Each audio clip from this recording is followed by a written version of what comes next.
બાંધવાના હેતુસર વારંવાર લોક દરબારનું આયોજન કરાય છે, ત્યારે બુડિયા ગામ ખાતે સુરત શહેર પોલીસ ઝોન 6 દ્વારા સાયબર જાગૃતિને લઈ લોક દરબારનું આયોજન કરાયું હતું।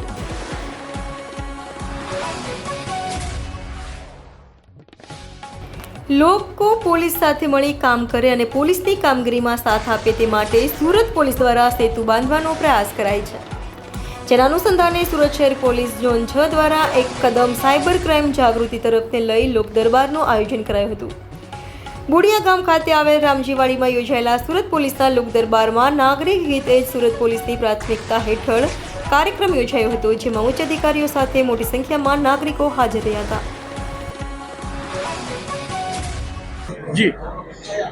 સાયબર ક્રાઇમ ફાઇનાન્શિયલ ફ્રોડના જે વિક્ટિમ બન્યા હોય, જે ભોગ બનનાર હોય,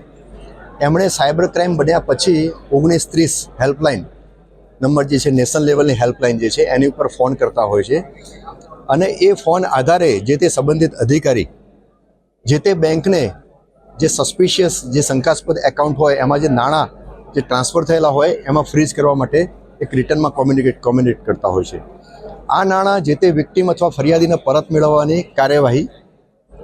કરાતી હોય છે। એમાં પોલીસ વિભાગ, વિક્ટિમ અથવા ફરિયાદી અને કોર્ટ અને વકીલશ્રી આ તમામની ભૂમિકા મહત્વની હોય છે। ઘણી વખત અનુભવે એવું જણાવી આવેલું છે કે ઘણી વખત ફરિયાદી અથવા વિક્ટિમ એમને જાણકારીના અભાવે, એમના કામમાં વ્યસ્ત હોવાના કારણે અથવા તો અમુક વખતે ખૂબ ઓછી રકમના હોવાના કારણે એ અમુક ફરિયાદી કે વિક્ટિમ રસ દાખવતા નથી। એટલે આ અનુસંધાને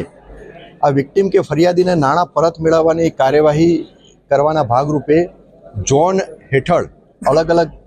જગ્યાએ લોક દરબારનું આયોજન કરવા માટે સુરત શહેરના પોલીસ કમિશનર શ્રી અનુપમસિંહ ગેહલોત સાહેબે સબોર્ડિનેટ અધિકારીઓને સૂચના અને માર્ગદર્શન આપેલું હતું,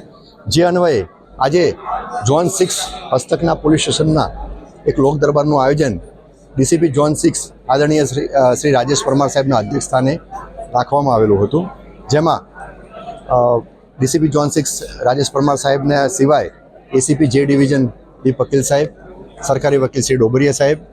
પોલીસ સ્ટેશનના ઇન્સ્પેક્ટરશ્રીઓ, કર્મચારીઓ, જે વિક્ટિમ કે જે ફરિયાદી વિક્ટિમ બનેલા છે એ લગભગ 113 અને અન્ય નાગરિકો તેમજ અન્ય પદાધિકારીઓ પણ હાજર રહેલા હતા। સ્થાનિક પોલીસ સ્ટેશન લેવલે ઇનિશિયેટિવ લઈ ફરિયાદીનો કોન્ટેક્ટ કરી અને પેપરવર્ક તૈયાર કરી પૂરું સંકલન કરી અને 113 ફરિયાદી અથવા તો જે વિક્ટિમ કહી શકાય એમની અરજી તૈયાર કરવામાં આવેલી। એમાં સંબંધિત વકીલશ્રીની સિગ્નેચર લઈ અને પૂરું પેપરવર્ક કરવામાં આવેલું અને આશરે 29 લાખ જેવી માતબર રકમ આ જે તે વિક્ટિમ અથવા ફરિયાદીના એકાઉન્ટમાં પરત મેળવવાની કાર્યવાહીના ભાગરૂપે આજની કામગીરી કરવામાં આવેલી, જેમાં જે વિક્ટિમ કે ફરિયાદી છે એના સિવાય પણ ઘણા નાગરિકો હાજર રહેલા। આ સાયબર ક્રાઇમ ફાઇનાન્શિયલ ફ્રોડનો જે ભોગ બનેલા છે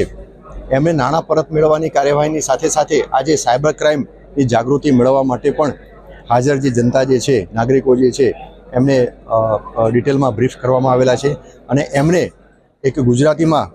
જે પોલીસ વિભાગ તરફથી તૈયાર કરવામાં આવેલું છે મટીરિયલ એ પણ એમને પ્રોવાઈડ કરવામાં આવ્યું।